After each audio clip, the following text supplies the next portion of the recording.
माँ को थोड़ा ख्याल रहता है कि अब ये डांस करेगी तो कभी खाने अपने लिए ज़रूरत पड़ी तो कहाँ से लाएगी, कौन उससे शादी करेगा, ये सब रहता है। तो वो नहीं चाहती थी कि मैं डांस में जाऊं, पर मेरा एक जुनून था कि अब मैं यही करूंगी, पता नहीं क्यों। बस पहले 2-3 साल मैं जब भी प्रोग्राम करने जाऊंगी तो मैं रो के जाती थी। अच्छा, बिकॉज उनको पसंद ही नहीं था। नमस्कार, स्वागत है आपका उस कार्यक्रम में जिसका नाम है बातें अनलिमिटेड, अनकही बातें जिंदगी की। आज हमारे साथ हैं डॉक्टर पारुल शाह। 5 दशकों से भी अधिक समय से भरतनाट्यम और सृजनात्मक नृत्य को नई दिशाएं देने वाली एक सम्मानीय performing artist, cross culture choreographer, शिक्षाविद और शोधकर्ता। वे महाराजा सयाजीराव विश्वविद्यालय वडोदरा में dean and head of the dance department के रूप में भी अपनी सेवाएं दे चुके हैं और वर्तमान में वे भारत सरकार के स्वयं प्रोजेक्ट से जुड़कर ज्ञान का विस्तार कर रहे हैं। राष्ट्रीय और अंतर्राष्ट्रीय सम्मानों से अलंकृत डॉक्टर पारुल शाह न केवल परंपरा की संवाहक हैं, बल्कि शास्त्रीय नृत्य को आने वाली पीढ़ियों तक नई दृष्टि और नई ऊर्जा के साथ पहुंचाने वाली सशक्त सृजनशील शक्ति भी है। तो चलिए हम उनका स्वागत करें। पारुल बहन, आपका बहुत बहुत स्वागत है। नमस्ते। नमस्ते। कैसे हैं आप? बस आपकी दुआ, हम कहते हैं दवा और दुआ से हम बहुत अच्छे हैं। क्या बताना चाहेंगी? बहुत सारी चीज़ें हैं। मैं शुरू करता हूँ कुछ बातों से। तो जाहिर सी बात है कि बातें अनलिमिटेड कार्यक्रम में हम वो बातें पूछते हैं ना उपलब्धि की, ना उनकी डिग्रीज की, बल्कि हम बात करते हैं ज़िंदगी की। इसी का नाम है बातें अनलिमिटेड, अनकही बातें ज़िंदगी की। दोस्तों, बचपन एक खुला आंगन होता है जहाँ सपने बेखौफ दौड़ते हैं। हर बड़ी कहानी की शुरुआत छोटी सी गलियों से होती है, जहाँ सपने पहली बार आकार लेते हैं, जहाँ माँ की आवाज़, पिता की सीख, आंगन की मिट्टी व्यक्तित्व की नींव बनती है। डॉक्टर पारुल शाह जी, अब इसी से जुड़ा मेरा एक सवाल है कि जब भी आप अपने बचपन के बारे में सोचती हैं तो को पहली तस्वीर क्या बनती है? सबसे पहले मुझे देखता है मेरे घर की वो लॉबी और उसके सामने गार्डन, बड़ा गार्डन। वो जहाँ वो लॉबी में बैठ के हमने बहुत सारी चीज़ें देखी और ये गार्डन में खेले, सामने कॉरपोरेशन का बिल्डिंग। तो वो एक खूबसूरत, क्योंकि जन्म से लेके 16 साल तक पूरा स्कूलिंग जो किया वहाँ हम रहते थे। तो that's the place that I remember और इट्स इन माय कॉन्शियसनेस। अगर मैं ऐसा पूछूं आपसे कि आपके माता पिता ने आपके व्यक्तित्व को किस तरह गढ़ा, कोई ऐसी सीख जो आज भी आपके साथ चलती हो? माता पिता ने एक हमको दिया, वो था कॉन्फिडेंस और अपनी सोच, श्रद्धा और अपनी सोच। पढ़ना वो तो इम्पोर्टेंट था ही, मगर साथ में, क्योंकि हम 5 बहनें थी, वी वर 5 और मैं सबसे छोटी। तो 1952 में मेरा जन्म हुआ, उसके पहले मेरी 4 बहनें थी। और उस जमाना बोलना अच्छा नहीं लगता, मगर 1950s में जब भारत आज़ाद हो गया, तो उस समय में 5 लड़कियों का जन्मना, उनका पढ़ना, उनकी परवरिश करनी, वो एक बहुत डिफ़िकल्ट थी शायद। और उसमें भी जब तय किया, मीन्स ऐसे, और सबको चॉइस था, ऐसे कुछ नहीं कहा कि आप ये करो वो करो। बट मेरी सबसे बड़ी बहन इंजीनियर है, next was architect, third gynaecologist, fourth MBA करके बिजनेस मैनेजमेंट उसमें। तो अब मेरे लिए कौन सी जगह थी? तो मुझे फिज़िक्स का बहुत शौक था। I wanted to be an astrophysicist. तो उस हिसाब से मेरी घड़तर हुई। और स्कूल में जाते थे तो वहाँ खंडेराव मार्केट के पास गुजरात क्रीड़ा मंडल, तो हम वहाँ खेलने जाते थे। अभी भी है? अभी भी है, पर उसमें बहुत सारी चीज़ें हो गई है, पहले कुछ नहीं था। अच्छा। एकदम ग्राउंड पूरा, और शाम को स्कूल से छूट के दफ्तर डाल के भागो, तो जाने का ग्राउंड पे, झाड़ू लगाओ, पानी डालो, और कबड्डी तो कम, मगर लंगड़ी और खो खो खेलते थे। अच्छा। 2 घंटा लंगड़ी और खो खो खेलते थे। और हमारे सर थे वसंत राव कप्तान, दूसरे बहुत थे, पर उन्होंने शुरू किया था ये गुजरात। तो वो बहुत मस्ती से इतनी अच्छी गालियां देते थे कि मज़ा आ जाता था। पर वो 2 घंटे खेलना एक जबरदस्त था। तो ये राजमहल रोड पे रहने का एक मुख्य फ़ायदा था। सामने हीराबाई बड़ौदेकर रहते थे, तो ये सब वहाँ का माहौल था। और तो मेरी माँ ने हीराबाई बड़ौदेकर को मिले होंगे, पूछा था कि कब डांस सिखाना चाहिए, हॉबी। तो उन्होंने कहा था जब तक पाँव की पिंडियाँ वो फिक्स ना हो जाए। अच्छा, मजबूत ना हो जाए। हाँ, तो 8-10 साल से पहले तो नहीं सिखाना है, तब तक आप उसको म्यूज़िक सिखाते रहिए। तो मैं तो ग्राउंड पे जाती थी और खेलती थी, ना म्यूज़िक ना डांस। फिर वो सामने वाले डॉक्टर मगन भाई पटेल का लड़का था, नरेंद्र पटेल, तो वो कथक सीखता था। अच्छा। तो फिर, और उसकी बहन थी, वो मेरी फ्रेंड थी सुलेखा। अच्छा। तो वो लोग डांस सीखे, तो हम भी डांस सीखे। तो उसके साथ में मैंने पहले कथक सीखना शुरू किया। अच्छा, शुरुआत वहाँ से हुई? शुरुआत कथक से हुई। और फिर तो स्कूल में थोड़ा चलता रहता है इस तरह से।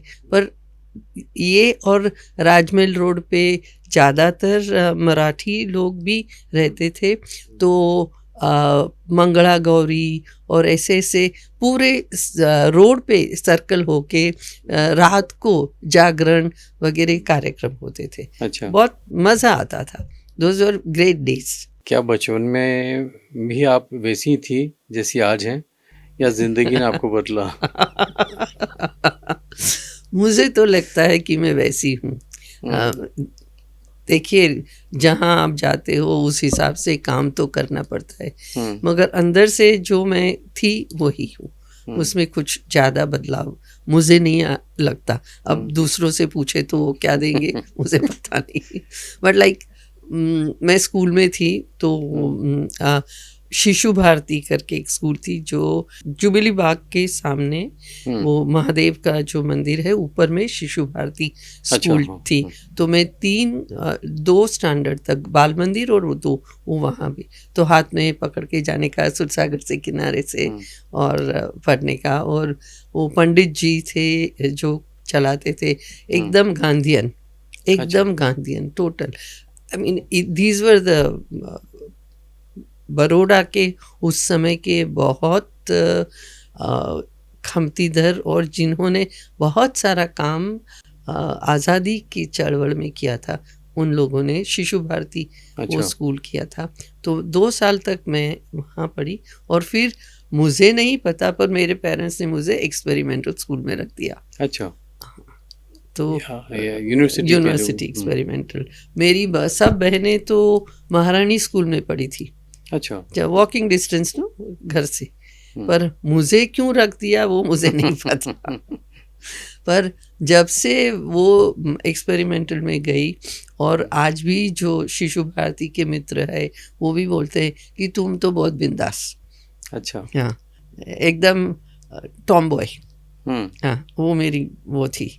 असल में ये बिंदास और टॉमबॉय होता क्या है? वो होता है कि अपने आप से जो चाहो वो करके रहोगे।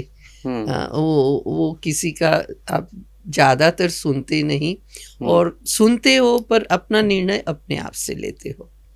You not bound to anything in that sense. Tradition को आप मानते भी हो, मगर ट्रेडिशन को तोड़ना भी आपको कोई गलत नहीं लगता। ये मेरी डेफिनेशन है जी। इट कौन भी अलग हो सकती है। हमें तो कुछ पता ही नहीं है, हाँ तो नहीं मीन्स कैसे आपसे कह रही हूँ कि ये टॉमबॉय मेरे हिसाब से ये होता है, तो वो मेरी इमेज थी। तो ये आपकी जो इमेज है वो कभी उसने आपको अप्रिशिएट करवाया और कभी नाराज भी किए हुए लोग? दोनों दोनों दोनों मित्र जो थे और जो है वो लोग बहुत अप्रिशिएट करते हैं कि ये पारुल कुछ भी करेगी, सब कुछ करेगी, लाइक दैट। एंड सिंसियरिटी वो भी एक बहुत उसका भाग है। और दूसरा है कि हम टॉमबॉय थे तो ऐसे समझा जाता था कि टॉमबॉय मीन्स कि साइंस होते हैं, साइंस सब्जेक्ट, उनको कला संस्कृति से कोई नाता नहीं। अच्छा। वो धमाल करेंगे, वो कुछ भी करते हैं, कुछ भी करेंगे वो।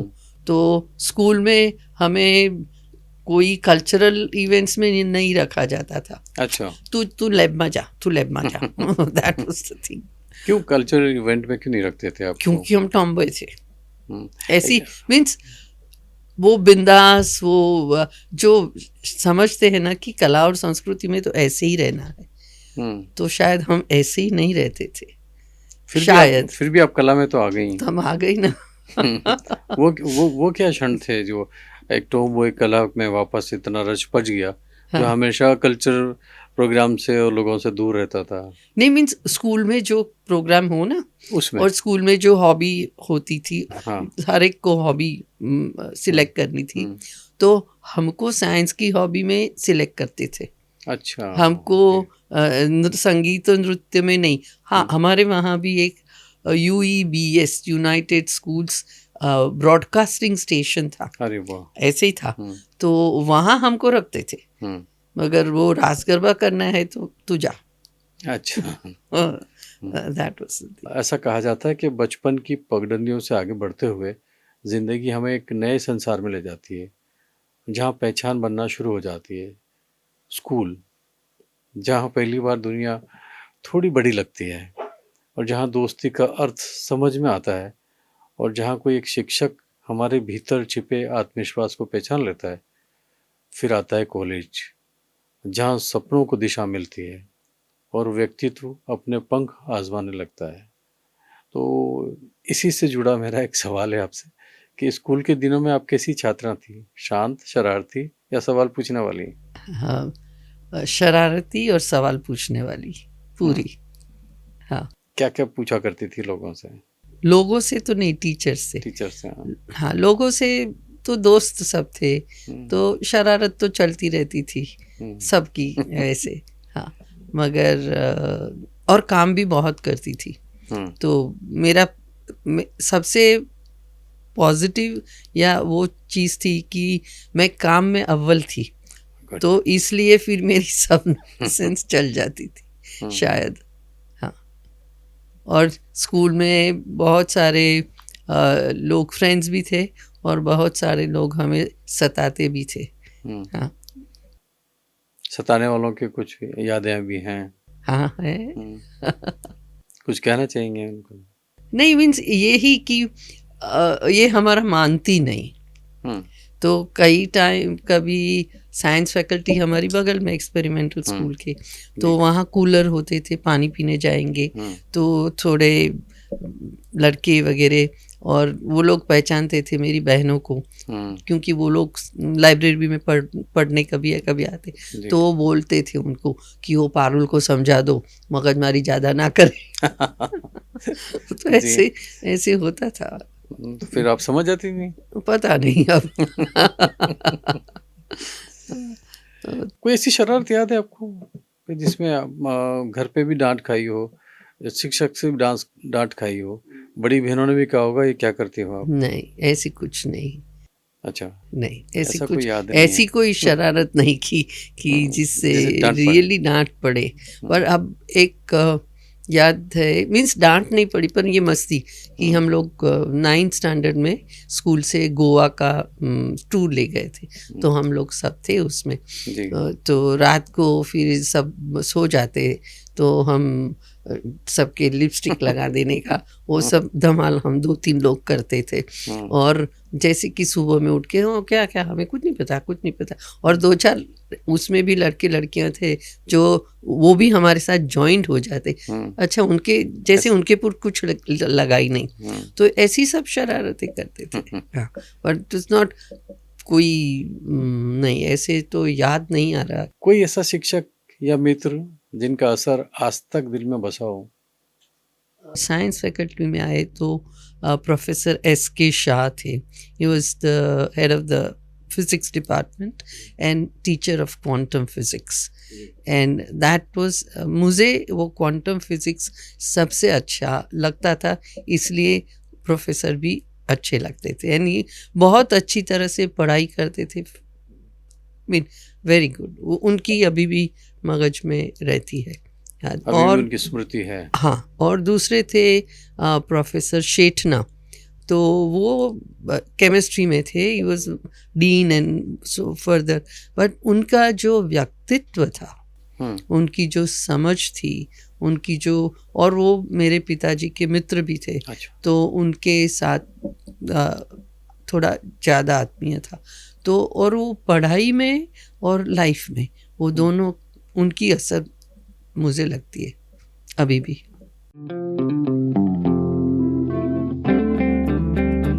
कॉलेज के दिनों का एक किस्सा तो आपने बताया, लेकिन कॉलेज के दिनों में कोई ऐसा पल जिसे याद करके आज भी चेहरे पे मुस्कान आ जाती है? देखिए, मैं 2 कॉलेज करती थी ना, उस समय मीन्स 1969, 70, 74 तक यूनिवर्सिटी 2 डिग्रीज साइमल्टेनियस करने की परमिशन दी थी। अच्छा। हाँ, तो आप एग्ज़ाम एक साथ में जून में दोनों का नहीं दे सकते, you have to go June October like that, पर 2 पढ़ाई होती थी। तो एक कॉलेज थी मेरी म्यूज़िक कॉलेज जी, वो सुबह में, आफ्टरनून में साइंस फैकल्टी।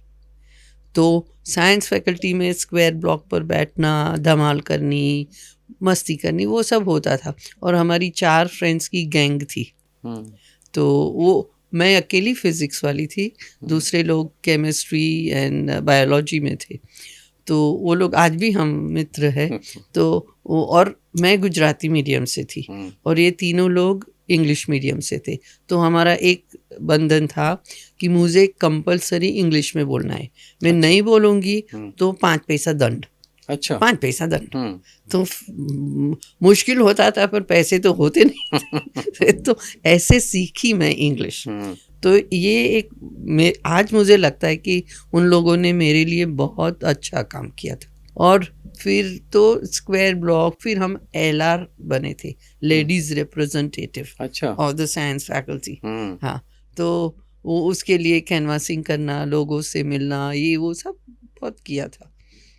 और एक हमारी फ्रेंड्स की जो गैंग थी, तो हम लोग कार में बहुत सारे घूमने जाते थे, कभी कभी इधर उधर, पावागढ़ मन हुआ तो चलो पावागढ़, तो पावागढ़ सुबह में चले चढ़ के वापस ऊपर बैठने का, फिर वहाँ नारियल लेके खाने का, और फिर ऐसे डालने का। तो दैट वाज लाइक पावागढ़। तो एक समय जब हम जा रहे थे, तो अपने जेल रोड, तो उसका डिवाइडर है, तो क्या धमाल चल रही है पता नहीं, तो वो ड्राइवर गाड़ी जेल रोड के डिवाइडर पे चढ़ा दी। अच्छा, धम धम धम धम धम। तो सब भागा दौड़ हो गया। स्कूल और कॉलेज की यादें सिर्फ किताबों और क्लासरूम की नहीं होती, वो उन चेहरों की भी होती हैं जो हमारे साथ हंसे, गिरे, संभले और बड़े हुए। दोस्ती शायद जीवन का सच्चा रिश्ता है, जहाँ कोई औपचारिकता नहीं होती। हम कहते हैं ना, दोस्तों में औपचारिकता कुछ होती नहीं है, बस अपनापन ही होता है। लेकिन जैसे जैसे ज़िंदगी आगे बढ़ती है, रास्ते बदलते हैं, शहर बदलते हैं, और कभी कभी लोग दूर हो जाते हैं। मेरा सवाल ये था कि दोस्त आपके लिए क्या माने रखते हैं? क्या आज भी पुराने दोस्तों से जुड़ाव बना हुआ है? ऑलमोस्ट बहुत सारे से बना हुआ है। कैसे कहते हैं ना कि फैमिली तो होता है, पर ये तो आप सिलेक्ट करते हैं, दोस्त बनाते हैं और बन के रहते हैं। तो आज भी स्कूल के मित्र, हम जो बड़ोदरा में आए, तो हम 15 दिन, महीने में सब लोग मिलते भी है। अच्छा। और अभी लास्ट ईयर जो फ्लड आया, तो हमारे घर में लगभग 3 फुट का पानी आ गया था अंदर। अच्छा। हाँ, अंदर, घर के अंदर। ओ। सब कोई आना जाना मुश्किल था 5 दिन। तो वो स्कूल के फ्रेंड्स थे जो कैसे भी करके और डब्बा टिफिन लेके हमको खाना पानी दे के गए। अच्छा। तो ये स्कूल के फ्रेंड्स की बहुत अहमियत है। और कोई यादें उनके साथ की? मेरी बहन की शादी थी, तो हमारे घर के बगल के प्लॉट में वो किया था। तो 1 महीना बैठ के हम सब ने, फ्रेंड्स ने बैठ के पूरा डेकोरेशन किया, पूरा चौरी सजाया। वो तो, और उसके साथ में कितनी मस्ती धमाल चलती रहती है ना। ये तो प्रसंग है, मगर ये तो चलता रहता है। कोई किसी को लाइन मारे, कोई किसी को क्या करे, वो it's all part of the life है। लाइफ। और क्या बताना चाहेंगे? म्यूजिक कॉलेज में हम थे, तो कैसे क्या हुआ पता नहीं, पर हमारे क्लास में हम अकेले ही थे। तो मेरे सीनियर जूनियर मेरे मित्र थे, पर वो मित्रता अलग थी और ये मित्रता अलग है।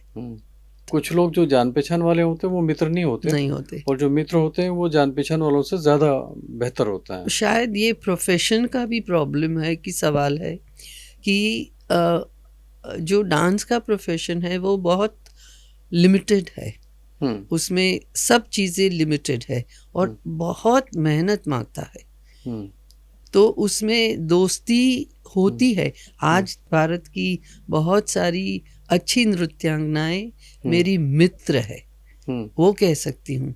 पर उस समय में जो कॉलेज में साथ साथ थे, तो पता नहीं कुछ ऐसे रहता था कि वो इतनी दोस्ती नहीं हुई है जो ये स्कूल के फ्रेंड्स, ये साइंस फैकल्टी के फ्रेंड्स, वो सबसे है। मैं उस पारुल शाह को जानने की कोशिश कर रहा हूँ जो लोग कम जानते हैं। जैसे ज़ाहिरी तौर पे कहें, किसी को कहें डॉक्टर पारुल शाह, तो आपकी उपलब्धियों के बारे में, आपके कंट्रीब्यूशन के बारे में, आपके परफॉर्मिंग आर्ट्स के योगदान के बारे में लोग आपको अच्छे से जानते हैं। लेकिन यहाँ तक जो पारुल से पारुल शाह बनी है, उसको, उस सफ़र के बारे में थोड़ा सा हमें विस्तार से बताइए। ये ऐसे हुआ जो हमने बताया ना, क्वांटम फिजिक्स की बात। तब तक मुझे डांस का इतना पागलपन नहीं था। मीन्स डिप्लोमा डांस किया, शाम को जाना तो एक हॉबी थी वो क्या, और हमारे घर के पास थी कॉलेज, वो लोग सामने से जा रहे थे तो हम भी गए। मगर ये जब क्वांटम फिजिक्स सेकेंड ईयर से शुरू हुआ, तो वो उस टाइम पहली बार एमएस यूनिवर्सिटी ने बर्कली का कोर्स एक्सेप्ट किया। अच्छा। तो दैट वुड हमें सिखाने का। अब बर्कली का कोर्स वाज फाइनमैन्स फिजिक्स, एंड उसको समझना सीखना बहुत मुश्किल था शायद। और उसी समय जब हर एक सब्जेक्ट में थियोरी एंड प्रैक्टिस होता है और ये साथ में होता है, चलना चाहिए, एक इससे अलग हो तो नहीं चलता। तो हमारे वहाँ उस टाइम लैबोरेटरीज नहीं थी जिसमें क्वांटम फिजिक्स के एक्सपेरिमेंट हो सके। जी। हमारी एक्सपेरिमेंट्स वो पहले पुराने ही हो रहे थे, और यहाँ हम 10⁻⁻23 ग्राम वेट को इमेजिन कैसे करो। तो उसमें मेरा थोड़ा दिमाग कम होने लगा, और प्रोफेसर शाह और मधुबन शाह, वो भी, she was also in physics, वो दोनों से 2-4 बार बातें भी की थी। और उसी समय फिर ये डांस में वो अंजलि बहन से थोड़ा लगाव ज़्यादा हुआ, तो वो पागलपन वहाँ से यहाँ शिफ्ट हो गया, और उससे मुझे बहुत सारी चीज़ें मिली भी और सफ़र भी किया। अच्छा। दोनों। लेकिन अभी जैसे आप जैसे एकेडमिक और किताबों से जुड़ी और साहित्य से जुड़ी और डांस परफॉर्म से जुड़ी हुई व्यक्ति से जब बातें करते हैं, तो मन में ख्याल आता है कि इसे पढ़ते लिखते ही हैं, वो इनके जीवन में कोई रोचक घटना है, कोई ऐसी बातें, कोई ऐसी कहानियाँ नहीं होती? क्योंकि आपसे पहले भी मैं 2-3 लोगों से बात कर चुका हूँ, वो हमेशा एकेडमिक की किताबी बातें ही ज़्यादा होती हैं, और ऐसी कोई घटना जीवन में घटी ही नहीं जो अपने को याद रह जाए। मैं तो ऐसी समझती हूँ कि मेरे जीवन में हर एक पल एक रोचक होती है और सब एक्साइटिंग और वैसी थी, कोई बुकिश नहीं था कुछ। हाँ। ना उस टाइम ना अभी भी। और मैं ज़्यादा हैंड्स ऑन हूँ, पढ़ाई करनी है, करनी पड़ती है और वो ज़रूरी भी है समझने के लिए, मगर पढ़ाई से लेके ऊपर ना जाओ आप तो वो ही रहता है। तो पर बहुत सारी प्यारी चीज़ें तो है, जैसे कि बहुत क्लोज मित्र भी रहे हैं और आज भी है, और उनसे उनके साथ में बीती हुई बातें यादें बहुत इम्पोर्टेंट है। और जब नृत्य में आप कुछ दिखाते हो तो वो सभी निकल के आती है। और दूसरा क्या हुआ कि जब मैं डांस में करने लगी तब भी मुझे इतना नहीं था कि मैं इतना डांस में घुस जाऊंगी। अच्छा। And then after my bachelors I family से बहुत रेजिस्टेंस था। अच्छा। हाँ, क्योंकि मेरे पिताजी लॉयर थे। उनको लोग गांधी जी कहते थे। अच्छा। He was so gentle, so nice and so very समझ वाले, और फ्रीडम उनको बेसिक था उनकी ज़िंदगी में। तो इसीलिए हम बहनें सब पढ़े आए वो, मगर माँ को थोड़ा ख्याल रहता है कि अब ये डांस करेगी तो कभी खाने अपने लिए ज़रूरत पड़ी तो कहाँ से लाएगी, कौन उससे शादी करेगा, ये सब रहता है। तो वो नहीं चाहती थी कि मैं डांस में जाऊं, पर मेरा एक जुनून था कि अब मैं यही करूंगी, पता नहीं क्यों बस। तो इसके लिए मैंने बीएससी के बाद एलएलबी किया, पढ़ाई की, क्योंकि भाई अच्छा आपको सुकून, अब आप शांत। अब मैं पहले 2-3 साल मैं जब भी प्रोग्राम करने जाऊंगी तो मैं रोके जाती थी। अच्छा। बिकॉज उनको पसंद ही नहीं था। पापा को पसंद था? पापा से okay you do what you want. उनको मेरे पे भरोसा था कि मैं जहाँ रहूंगी खुश रहूंगी। उनको ये चिंता नहीं थी कि क्या खाएगी, कौन शादी करेगा, वो कुछ उनको नहीं था आई थिंक। तो ये अलाउड ऐसे शब्द ही नहीं था। उन्होंने बस ये कहा आप लॉ कर लो तो सब ठीक हो जाएगा। और ही वॉज अ लॉयर, तो मैं उसकी वहाँ जाती थी, वो क्लाइंट्स आएंगे तो कहेंगे साहब आप इधर बैठे, हम बहन के साथ काम कर लेते। पर बहुत तनाव खिंचाव वाली जिंदगी नहीं रही, स्मूथ। हम मिडिल क्लास के थे और उसी से बहुत गौरव रखते थे और आज भी रखते हैं।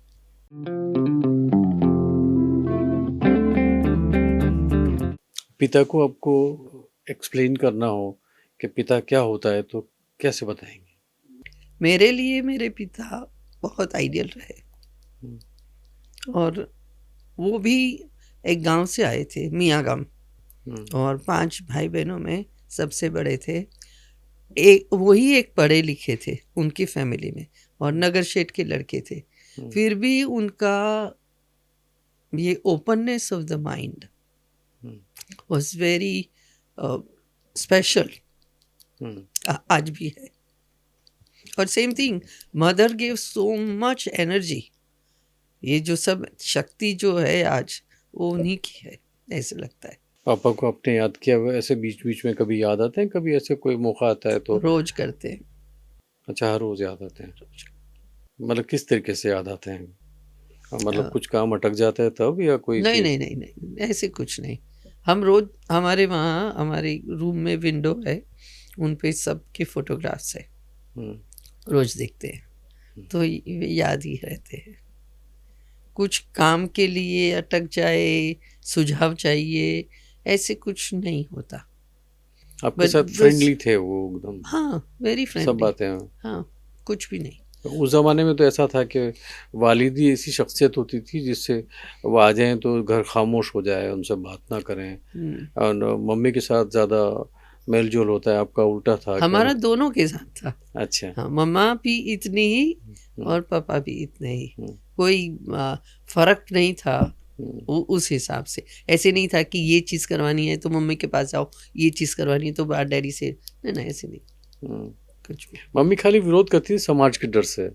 विरोध मीन्स इतना उसको पसंद नहीं था, ये नहीं था, मगर हाँ, समाज की डर से। समाज के। फिर तो वो 97 तक रही। She died in 2012। तो हमारे हर एक कार्यक्रम में आती थी। अच्छा। कोई बाहर का कोई बोलेगा कि ये क्या आप जानते नहीं वो क्या करती है।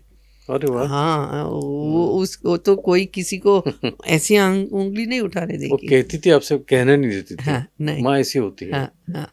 तो कोई किसी की हिम्मत नहीं कि वो मेरे लिए ऐसे करे। अच्छा। हाँ। ये ब्लेस रहा आपके यस, लिए। Very very blessed, very blessed. और वो बस वो ही था ना कि ये 4 लोग प्रोफेशनल है, ये डांसर होगी, क्या होगा। That was even my father. उन्होंने भी शायद ये थोड़ा महसूस तो किया होगा, पर फिर भी उनको श्रद्धा थी जो थोड़ा अलग होता था। मतलब डांस के प्रति उनको भी लगाव था ऐसा। देखिए ना, हमारे फैमिली में ना आगे ना पीछे, ना कोई कला, ना कोई कुछ। अच्छा। सब प्रोफेशनल्स, हार्ड कोर सब्जेक्ट्स। अच्छा। हाँ, पर मान सम्मान जैसे कि कोई व्यक्ति एज अ ह्यूमन बीइंग, तो उनको कोई तकलीफ नहीं थी। बाकी हमारे घर में मेडिकल की चर्चा होती थी, आर्किटेक्ट की चर्चा होती थी, पर कभी डांस की चर्चा नहीं हुई। संगीत की नहीं हुई, या वो लोग कभी कुछ प्रोग्राम सुनने गए हो, मुझे नहीं याद। उस बात का दुख रहा कभी जिंदगी में कि डांस की चर्चा क्यों नहीं होती? देखिए, जब तक मैं डांस में आई तो मेरी बहनें सब गई थी। अच्छा। All were out when I was 16, all the 4 were out. तो फिर चर्चा करने की पापा मम्मी से, तो वो मैं जो करती थी वो देखते थे, वो बातें करते थे, ये वो सब चलता था। चल, अच्छी बात है, थोड़ा सा आगे बढ़ें।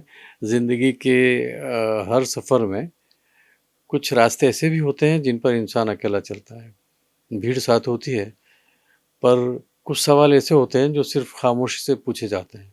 कभी कभी भारी मुस्कान के पीछे अंदर की थकान छिपी होती है, और वही पल हमें सबसे सच्चे रूप में मिलवाते हैं।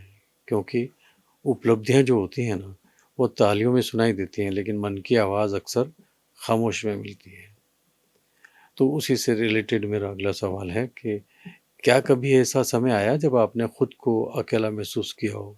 उस दौर से कैसे निकली? बहुत बार अकेला महसूस करते हैं, और फिर निकल जाते हैं। क्योंकि पारुल शाह का नाम जहन में आता था, शोहरत, एक बिल्कुल कामयाब डांसर और कामयाब गुरुजी, आपका एक सब एक इमेज होती है, लेकिन वो जब अकेला होता है तब क्या सोचता है? ऐसे कभी मीन्स लगता है कि मैं जो किया और जो जुनून से किया वो सब ठीक था या नहीं। जैसे कि आज की जो ज़माना है, और मेरे साथ वाले जो बहुत सारे लोग पढ़े साथ में, बड़ौदा, गुजरात वगैरह, तो जो मैं समझी हूँ, इट कैन बी रॉन्ग, जी जी हाँ, कि डांस या संगीत या एक ऐसी चीज़ है जहाँ बहुत बहुत बहुत अनुशासन, डिसिप्लिन की ज़रूरत रहती है, मेहनत की ज़रूरत उससे भी ज़्यादा रहती है। और जो एक हमारे ऊपर, गुजरात के ऊपर है कि भाई हम लोग तो कल्चर नहीं है, हम तो एग्रीकल्चर है। अच्छा। हमारे गुजरात में रास गरबा के सिवाय कुछ है ही नहीं, ऐसे लोग बातें करते हैं। तो उसको सबको निकाल के बाहर निकलना, वो बहुत टाइम अकेला लगता है कि कैसे करे, क्या करे, कहाँ जाए। तो वो है। और कभी कभी कोई फैमिली से तो ऐसे ज़्यादा नहीं हुआ है कि ऐसी कोई पल आ गई हो कि जहाँ हम कुछ फंस जाए, ऐसे कुछ फील हो गया। जी। मगर जब मेरी तबीयत थोड़ी नहीं ठीक थी तो फिर थोड़ा वो होता था कि अब क्या होगा, कैसे करेंगे, and it was not a very good situation. तो अगला सवाल भी उससे जुड़ा हुआ था कि जब आप भीड़ से दूर होती हैं तो डॉक्टर पारुल शाह अपने आप से क्या बातें करती हैं? मैं अपने आप से हेमंत कुमार के गीत सुनती हूँ हम्म, जो मुझे बहुत पसंद है, और किताबें मेरे रिसोर्स बन जाते, मेरी तकलीफ़ या मेरी सपोर्ट। जी। तो मैं पढ़ती हूँ, बैठती हूँ मेरे घर में आंगन में, वो गार्डन में लॉन देखते, चाय पीती, और पता नहीं मैं क्या सोचती हूँ, मुझे भी नहीं पता कि क्या सोचती हूँ, पर उठती हूँ तो फ्रेश होके उठती हूँ, इतना समझ आता है। और मेरी एक आदत भी है कि मैं बहुत सारी चीज़ें भूल जाती हूँ, वेरी भुलाती हूँ या भूल जाती हूँ, कुछ भी हो तो पिछला जल्दी से छोड़ देती हूँ। और एक समझ ये है कि पाछला पोटला लेने नहीं चालवानू। बिल्कुल बिल्कुल। तो फिर वो एक ऊपर देखने की आदत है जो, उससे मैं तकलीफ़ों से बाहर निकल जाती हूँ, नहीं तो दूर हो जाती हूँ। हर एक चीज़ में बाहर बिल्कुल, निकलना बिल्कुल। मुश्किल होता है, जी। तो बाजू पर हो जाओ।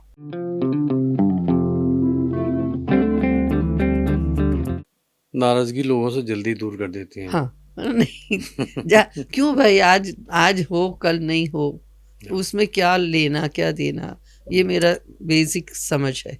तो सबसे ऐसे, और बहुत सारे लोग, आप तो जानते हो, मुझे बहुत स्ट्रिक्ट मानते हैं, मैं डिसिप्लिन के लिए, वो है मेरा कि मैं मेरे बच्चे को भी, मेरा बच्चा भी मेरे को बहुत बार बोल चुका है कि मैं जब छोटा था तो आपने मेरे को पूरा टाइम नहीं दिया, ये जो आप सब पूछ रहे हैं ना, क्योंकि वर्किंग मदर, डांसिंग मदर, उसको कहाँ भी जाना है सुबह शाम रात को, तो बहुत समय मेरे हस्बैंड ने उसको रखा, मेरी माँ ने उसको रखा, तो कभी कभी बोल देता है, और उसको क्या बताऊँ मैं क्यों गई क्या किया। तो ऐसी चीज़ें उस कभी बात का कभी, अफ़सोस है? नहीं, नॉट रियली।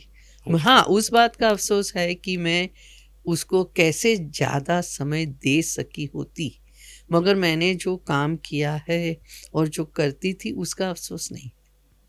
वो 2 चीज़ों को कैसे बेहतरीन मिलाती, वो सोचती हूँ।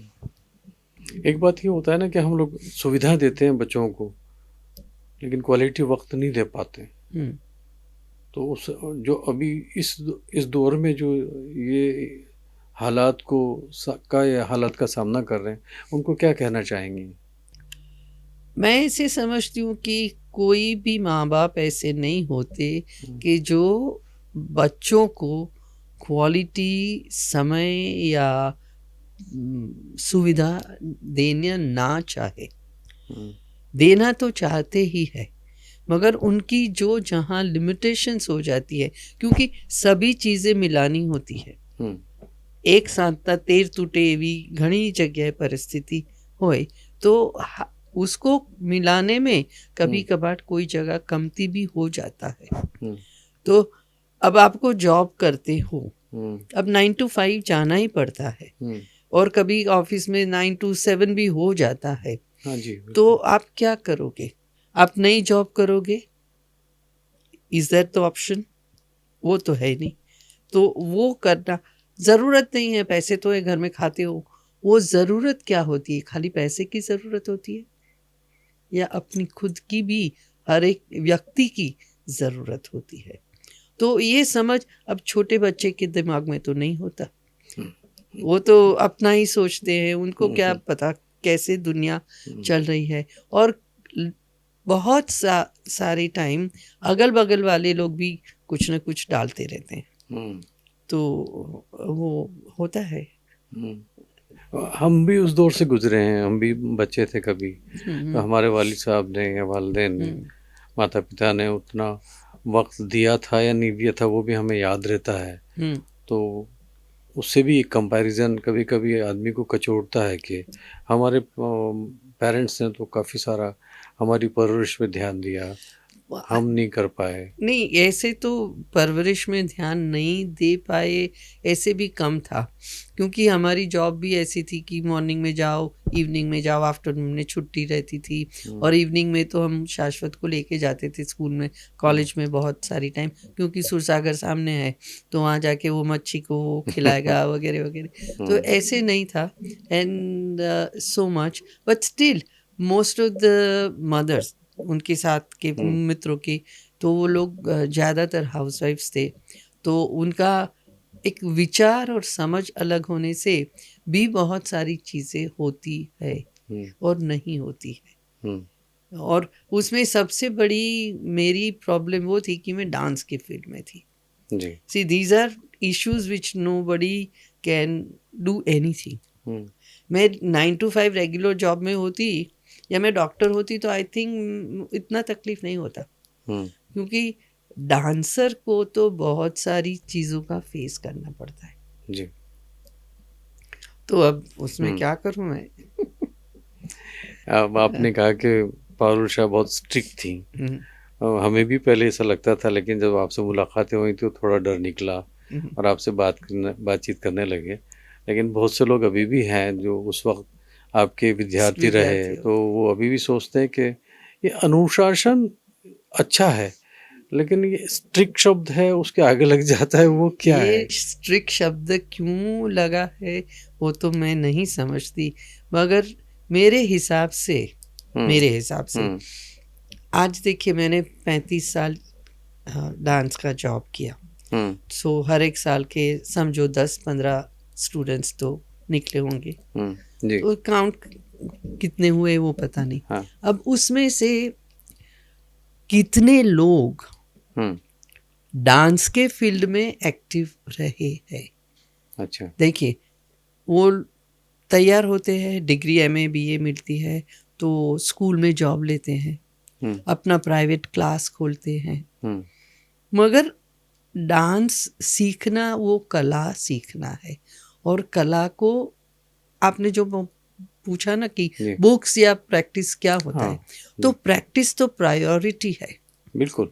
तो मेरी स्ट्रिक्टनेस उसलिए ये थी, क्लास के बाहर सब मेरे मित्र, मैंने मेरी 2 स्टूडेंट्स बच्चियों को कन्यादान दिया है। अच्छा, वेरी गुड। तो वो स्ट्रिक्टनेस क्या थी पता नहीं, मगर मेरे क्लास में आपको आना है तो आज जो सिखाया है कल परफेक्ट करके आइए, without that you don't enter my class. अच्छा, दैट इज माय स्ट्रिक्टनेस। तो अच्छी बात है। तो पर अब अच्छी बात है बुरी बात है, अब करना नहीं है तो फिर वो तो बुरी बात है ना। So like that, these are small examples. अच्छा, आपने साड़ी जैसी पहनी है, उसको देखिए, स्विमिंग पूल में आप जाते हो तो आपको स्विम सूट पहनना होता है, रिसेप्शन में जाते हो तो उस हिसाब के लग्न के जो कपड़े पहनने वो पहनने हैं।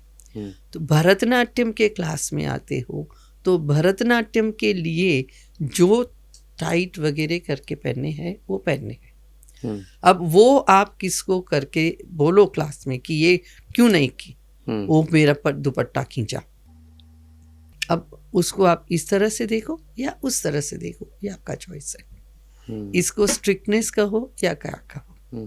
जी, ये तो एक डिसिप्लिन है, डांस के लिए ज़रूरी है, प्रैक्टिस बहुत ज़रूरी होती है। हाँ, और प्रैक्टिस मैंने ऐसे भी देखे हैं हमारे डिपार्टमेंट में, मेरे सीनियर भी, कि वो लोग 8 का क्लास है तो 7:30 को आके घंटा प्रैक्टिस करके फिर करेंगी। तो ये तो होना ही है, क्लास का टाइम 8 बजे से 12 बजे है तो क्लास लेना ही है। फिर आप बैठो, चलो गप्पे लगाओ, अभी एक बार ठीक है, 2 बार ठीक है, पर रोज का ये माहौल नहीं होता ना। पारुल उषा में से वो भी अभी स्ट्रिक्ट पारुल उषा ही निकल रही है।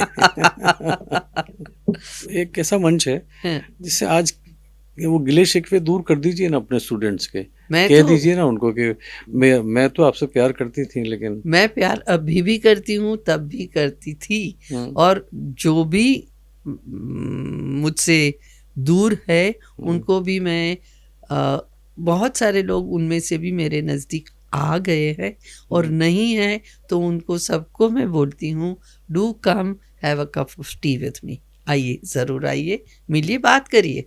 बिल्कुल। आप बात करें तो आपका कोई प्रॉब्लम, अभी कोई स्टूडेंट ही बात कर रहे थे, तो दीदी I got hurt this that, I say yes fine, maybe you were hurt, पर आपने लोगों ने, आप तो सब 50-100-200 लोग हों, हर एक ने कुछ कुछ कुछ कुछ किया हुआ, तो मेरा क्या होता है आपको पता है? मेरे को भी कुछ होता है जी, बिल्कुल।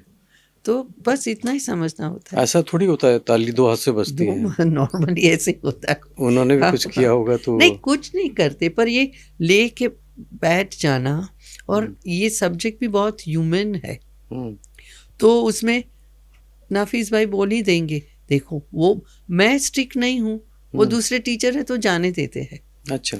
तो मैं नहीं जाने देती, तो बस वो अब कैसे मिटाए। और ये प्रॉब्लम तो अभी भी रहता है, जब रिहर्सल होता है तो भाई मेरे साथ काम करना है तो सब ठीक से करना पड़ेगा, ऐसे नहीं चलेगा, क्योंकि मुझे स्टैंडर्ड्स देखे हैं।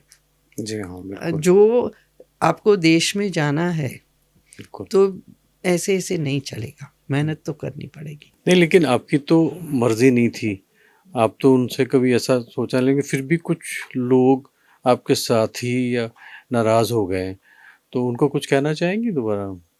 मैं वही कहती हूँ कि किसी ने, देखिए मैं आज वो पूरी जो आपके आलोचक हैं या आपको कहते हैं कि देखो, बहुत एक बड़ी मेरी आलोचक तो मेरे प्रॉब्लम ये है कि मैं पूरे दुनिया को पहचानती हूँ। मेरा तो पीएचडी रास डांस में हुआ, तो मैंने तो भरतनाट्यम आते ही नहीं शायद। ये सब मेरी आलोचना है। स्ट्रिक तो माइनर है, पर ये सब मेजर है। अब उनको मैं क्या कहूँ? तो मैं जोक करती हूँ कि भाई सीनियर फुलब्राइट तो मिली, तो उस टाइम के जो अमेरिकन प्रेसिडेंट थे वो भी मेरे मित्र थे। आइए, बैठिए, बातें करें, आप मेरे को भी समझ लीजिए जी, और रिजॉल्व करिए।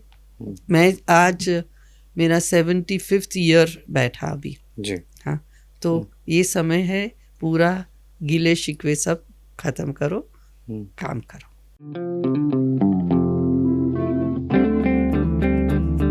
बहुत अच्छी बातें हमारी पारुल शाह जी से हो रही हैं। हर सफ़र हमें कुछ ना कुछ सिखा कर जाता है, कभी ठोकर के रूप में, कभी मुस्कान के रूप में।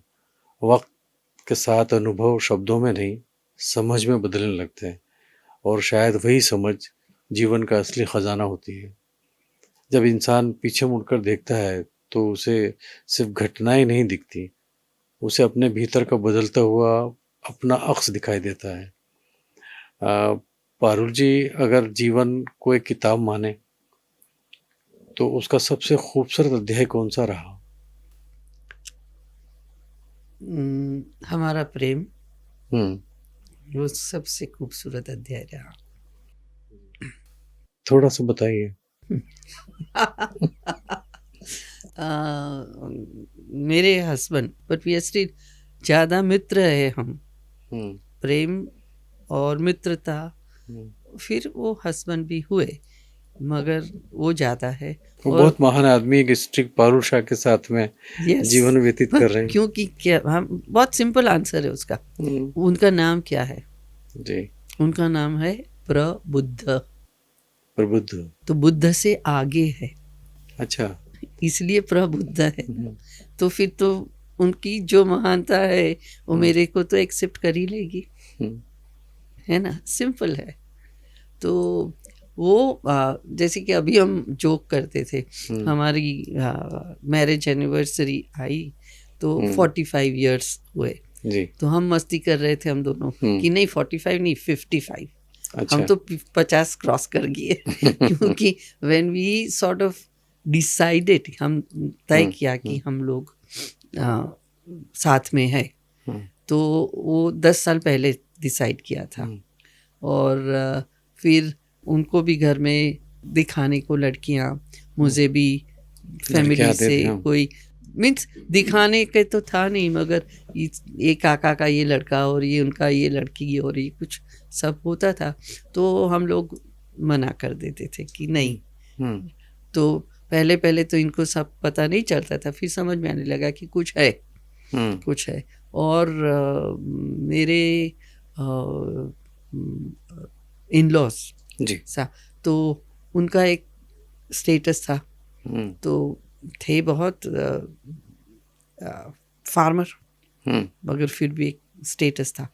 तो और एक जब जो आप कहते हैं ना कि घर में आए तो चुप चुप हो जाए, जो ऐसे माहौल था। उनके घर में कभी रेडियो नहीं बजता था। हाँ, तो उससे ये तो उनको भी, और ये फिर डांस वाली, ये तो सभी जगह आ ही जाता था। तो वो सब को निकलते निकलते और फिर भी इतनी मस्ती से हम जिए हैं, आज भी जी रहे हैं। वो मेरे जीवन की सबसे बड़ी चीज़ है। मीन्स उसे संतोष है, सबसे बड़ा संतोष। नहीं, एक लड़की अपने माता पिता के यहाँ से विदा होती है और फिर वो भी पारुल शाह जैसी लड़की जो डांस भी करती है, तो वो जो ससुराल में जाती हैं तो उसका जो एक्सेप्टेंस होता है वो किस तरीके से, मतलब इस एडजस्ट होता है कि देखिए, जब शादी करनी थी तो 10 साल गए और हमने नक्की किया था कि जब तक ये लोग एक्सेप्ट नहीं करेंगे हम लोग शादी नहीं करेंगे, हम भाग के नहीं जाएंगे, हम सबकी सामने दुनिया में बैठ के शादी करेंगे। और तभी भी मेरी माँ को तकलीफ होती थी ना, क्यों भी इतने साल बढ़ गए, ये लोग दोनों साथ में आए और अब क्या होगा। और फिर प्रबुद्ध को अमेरिका जाना था, ग्रीन कार्ड आ गया था, तो अभी क्या करेंगे। फिर सब लोगों ने मेरे इन लॉज को समझाया कि देखिए, उनको कोई वैसे मेरे से कोई प्रॉब्लम नहीं था, ना मेरे फैमिली से प्रॉब्लम था, मगर उनकी लाइफ में जो कुछ हुआ था उसके लिए वो लोग हमें ना हाँ नहीं कह सकते थे। तो फिर उसका वो निकाला सॉल्यूशन कि उनको जाना था 1 वीक पहले। हमने यहाँ बड़ौदा में ही सबकी हाजिरी में शादी कर ली कि पूरी सहमति के साथ। और हाँ, सब सेरेमनी सब ये सब साथ में। वो लोग नहीं आए, पर शादी होने के इमीडिएटली बाद हमें उनके घर में बुलाया और आशीर्वाद दिया। माता जी जो है उनकी गांव में, वहाँ दर्शन करवाए। हमारे समाज में एक दिक्कत तो है थी, अब मैं अभी नहीं, शायद अब थोड़ी कम हो गई, शायद नहीं। हाँ, सोसाइटी में से बातें खत्म हो रही हैं। हाँ, वक्त के साथ में, उस जमाने में ज्यादा थी। अभी तो लोग शादी करना नहीं चाहते, अ लॉट ऑफ पीपल। वो एक अभी इतना अकेला फैमिली, अब बच्चे हो गए तो उसको रखना कैसे, क्या करे। न्यूक्लियर फैमिली में तो ये मेजर प्रॉब्लम हो रहा है। और सबको करियर इम्पोर्टेंट है, लड़कियों को भी लड़कों को भी। तो ये एक दूसरा क्या वजह है, क्यों नहीं करना चाहते हैं शादी? यही कि इंडिपेंडेंस, मैं मेरा निर्णय लूंगी। वो टॉमबॉय थी। अब वो टॉमबॉय तो अब सब लोग टॉमबॉय हो गए हैं कि लड़कियां, जब वुमेन एम्पावरमेंट की जो बात हो रही है वो खाली बात नहीं है, वो हकीकत में हो रहा है। तो स्त्री और पुरुष इक्वल रखने में जिंदगी में जो जो बैलेंस करना पड़ता है वो बहुत महत्वपूर्ण होता है, बहुत समझ की चीज होती है। और जब तक दो लोग ये समझे ना, तो फिर छूटे हो जाते, डिवोर्सेस कितने बढ़ गए हैं। यही सब चीजें हो रही है। तो वो बहुत समझ से काम करने की समय है, क्योंकि संसार का, समाज का बंधन कम हो रहा है। चलिए अगला सवाल में रहते हैं। बहुत खूबसूरत टॉपिक बीच में आपने छेड़ा, क्योंकि मुझे ऐसा लगता है कि मेरे सुनने वालों और देखने वालों को ये बात ज़रूर समझ में आएगी कि हमारे जो बदलता हुआ समाज है, उसका स्वरूप है, वो कहीं ना कहीं इस तरीके से बदल रहा है। और एक दुख की बात यह है कि न्यूक्लियर फैमिली जो अपन कह रहे हैं कि आज बिल्कुल अनुभवों वाली फैमिली है, तो पुराने लोग तो ये कहते हैं कि भाई ये फैमिली सक्सेस नहीं होगी, पर आज ऐसा लगता है कि वही सक्सेस है। एम्पावरमेंट का ये क्या नेगेटिव रूप है या पॉजिटिव रूप है? नहीं, ये एम्पावरमेंट तो हो गई, ताकतवर इक्वालिटी तो पहले से थी इक्वालिटी स्त्री। तो हो रही। हम्म, स्त्री थी, मगर वो क्या था, आज मेरी माँ तो 5 लड़कियां, वो बीए ग्रेजुएट थी इन 39, she was BA with Gujarati. पर उस समय में उन्होंने समझा, सोचा कि मेरा घर मुझे चलाना है, क्योंकि 2 बाहर जाए, अभी देखिए दोनों लोग जब जॉब करते हैं तो कितना भाग दौड़ हो जाता है। तो उसमें कुछ माँ ने कम नहीं किया, she was as equal to whatever she did as my father. पर एक पैसे लाता था, पर एक ये पैसों का क्या उपयोग करना, ये उन्होंने किया। तो ये समझ जो आ जाए तो प्रॉब्लम नहीं है। नहीं, लेकिन जैसे अभी आपने बताया कि एक पैसा लेकर आता है और दूसरा उस पैसे को कैसे उपयोग करें वो करता है, उसको कहते हैं माँ। तो ये माँ और बाप तो आज भी हैं, मतलब हस्बैंड वाइफ हैं, मैन वुमन हैं, तो वो रिश्ते तो चले आ रहे हैं। ये तो रिश्ते हैं, मगर वो समझ दूसरी होती है ना। जब माँ और बाप थे उस समय में, तो माँ को कुछ कम नहीं लगा कि वो जॉब करने नहीं जा रही है। उसकी समझ थी कि भाई मेरे को, मेरे फैमिली को जी, आगे इम्पोर्टेंस देना है, आगे बढ़ाना है, तो मेरी इतना ही दायित्व है जिसका इतना उनका है। मगर अभी पढ़ाई की है, अब आप नहीं जॉब करोगे, आप पैसे नहीं लाओगे, और नहीं तो प्रोफेशन कुछ नहीं करोगे, तो वो नहीं समझा जाता। वो बहुत बड़ा ऐसा पीरियड था। तो अभी लड़कियां, let's last 10-15 years, it's not अभी से ये, और जितना आगे पढ़ रहे तो ये तो होगा ही। प्रॉपर्टी में इक्वालिटी है, सब लीगल राइट्स इक्वल है, तो हम क्यों घर को संभाले, आप क्यों नहीं संभाले? ये बड़ा क्वेश्चन है। बड़ा क्वेश्चन है। मतलब अच्छी बात भी है, खतरा भी है। आप जो समझो। अगला सवाल अगर मैं आपसे पूछूं कि आपके अनुभव ने आपको सफलता का असली अर्थ सिखाया, इसको कैसे एक्सप्लेन करेंगे? जैसे जैसे आप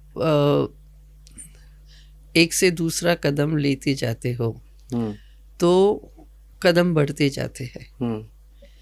सफलता की कौन सी निशानी है वो आज भी मुझे नहीं पता। मुझे अच्छा लगता है वो काम करती रही हूँ, रहूंगी, और उसी में जो छोटा मोटा होता है उसको आप सफलता कहे तो ठीक है, मगर वो मेरा आनंद है, निजानंद है, और उसके लिए मैं काम करती हूँ, जो भी करती हूँ। मेरा कोई ये नहीं है कि अभी ये अवार्ड मिला तो ये मेरी सफलता, ना ना ना, वो बाय प्रोडक्ट है।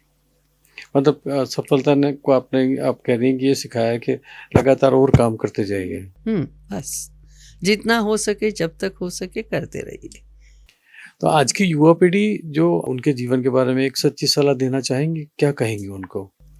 वैसे तो आप टीचर रही, कहते आई हैं। मैं तो ऐसे समझती हूँ कि इतनी शक्ति है और उन लोगों में नॉलेज भी इतना है, क्योंकि जन्म से लेके जितने बड़े होते जाते रहे तो उनका एक्सपोजिशन दुनिया से बहुत सारी चीज़ें जानते हैं, शक्ति है, मगर एक समझ की चीज़ चाहिए, वो थोड़ी थोड़ी कहाँ से डेवलप हो जाए जी। तो उसके लिए अभी आप देखिए ये नया सबसे बड़ा ट्रेंड हुआ है कि भजन संध्या, मगर वो एक गुरुदेव बैठ के भजन गाए, ऐसे नहीं, कोई यंग वाइब्रेंट म्यूजिशियन, उसका नाम क्या है, बनारस का है, और ये अपना आदित्य गढ़वी या ऐसे कुछ, तो वो लोग फ्यूजन म्यूजिक करके इतने अच्छे गीत गाते हैं और सब लोग बैठ के गाते हैं, यंग पीपल, और बहुत सारी छोटी छोटी एक्टिविटीज हो रही है, cultural activities, they are literary भी है, फाइन आर्ट्स की भी है, परफॉर्मिंग आर्ट्स की भी है, बहुत सारी हो रही। तो उस हिसाब से जब अपना फील्ड और ये दोनों को मिला के एक जीवन की समझ खड़ी करनी है, और वो इंडिविजुअल हो सकती है, कोई किसी का भाषण वहाँ नहीं चलता, पर वो करने की बहुत ज़रूरत है, क्योंकि आपके पास बहुत सारी चीज़ है जी। अब उसका अच्छा उपयोग करना है, और कहाँ ना कहाँ ऊर्ध्वगमन, आगे बढ़ना है। तो ये सब करने से ना, ये यंग लोग तो कहाँ से कहाँ पहुँचा सकते हैं। बहुत सारी हमने एग्जाम्पल्स देते हैं ना, अभी 15 साल काम किया, बहुत कमा लिया, अभी खेतर में काम करो। अच्छा, लोग आ रहे कर रहे हैं, हाँ। क्योंकि इनफ इज इनफ हो जाता है, सुकून चाहिए, तो सुकून ढूंढे, और जितना जल्दी ढूंढने लगोगे उतना आपको अच्छा होगा, ये मेरा कहना है। बहुत सी बातें मैंने आपसे पूछी जो आज तक आपने किसी मंच पे या नहीं कही, किसी ऐसे सार्वजनिक जगहों पे नहीं कही होंगी, ना किसी ने पूछा भी नहीं होगा। तो हर इंसान के भीतर कुछ शब्द ऐसे होते हैं जो वर्षों तक दिल की तहों में रखे रहते हैं। कभी समय मिलता है और कभी साहस नहीं होता, कभी मंच नहीं मिलता। आज वो मंच आपके सामने है। तो कोई दोस्त, कोई गुरु, कोई अपना जिससे आप कुछ कहना चाहते हो, तो शायद यही वो क्षण है जो कभी कभी एक धन्यवाद या एक माफ़ कीजिए जिंदगी भर का बोझ हल्का कर देता है। क्या कहना चाहेंगे? मैंने तो आपसे पहले ही कहा कि जिसको जो भी कुछ तकलीफ मैंने की है, ऐसे उनको लगता है जी। तो मैं सबसे बात करके, चाय पी के बात करना तैयार ही हूँ ऑलवेज, और एक समझ से बात करे तो है। और ऐसी तो कोई जगह नहीं कि जहाँ मैं कहूँ आई एम सॉरी और मेरी ये बहुत गलतियाँ हो गई है। ऐसे मैंने किसी को कॉन्शियसली तो मैं नहीं जानती कि किसी को तकलीफ़ दी हो, और अनकॉन्शियसली कोई हो गया हो तो I am sorry for that, ये कहने में मुझे कोई दुख नहीं है। ऐसे कोई व्यक्ति विशेष हो कि जिनको मैंने कुछ ज़रूरत से ज़्यादा ही कुछ तकलीफ़ दे दी हो, तो ऐसे पब्लिक में मुझे उनकी कुछ एपोलॉजी करनी पड़े, ऐसे मैं नहीं समझती।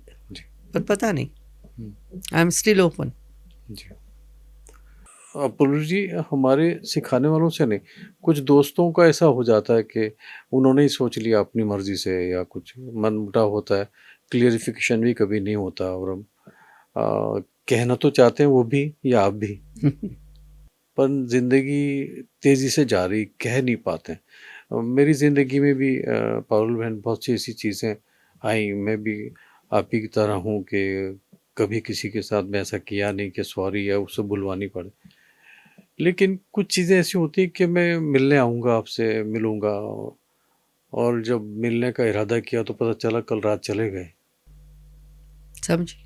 तो ये इस कार्यक्रम की रचना भी उनके लिए है कि अगर मेरे सुनने वाले और देखने वाले ये प्रोग्राम देख रहे हैं तो देर ना करें, आप एक बार मिल लें, जो कुछ कहना है वो कह दें जाके उनसे। अगर आपको लगता है कि कुछ आपसे जाने अनजाने में कुछ हुआ है तो माफ़ कीजिए, कह दीजिए, तो आपका जो बाकी का बोझ है ना जीवन भर का, वो हल्का हो जाएगा। मैं यूँ कहूँ कि जब मैंने आपको कॉल किया तो आप हमारे बुलावे पे यहाँ तशरीफ़ लाए, अपनी अनकही बातों और यादों को सरलता से हमारे साथ साझा किया। तो मैं सबसे पहले बहुत बहुत शुक्रिया डॉक्टर पारुल शाह जी। आज की इस मुलाकात में हमने सिर्फ एक कलाकार से नहीं, एक बेटी, एक छात्रा, एक मित्र और एक संवेदनशील इंसान से बात की। कुछ बातें कही गई और शायद कुछ अनकही भी रह गई, क्योंकि ज़िंदगी की हर कहानी पूरी नहीं होती, वो बस आगे बढ़ती रहती है।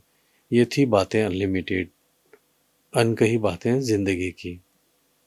अगले प्रोग्राम में फिर हाजिर होऊंगा, आपसे मिलूंगा एक नए मेहमान के साथ। नमस्कार।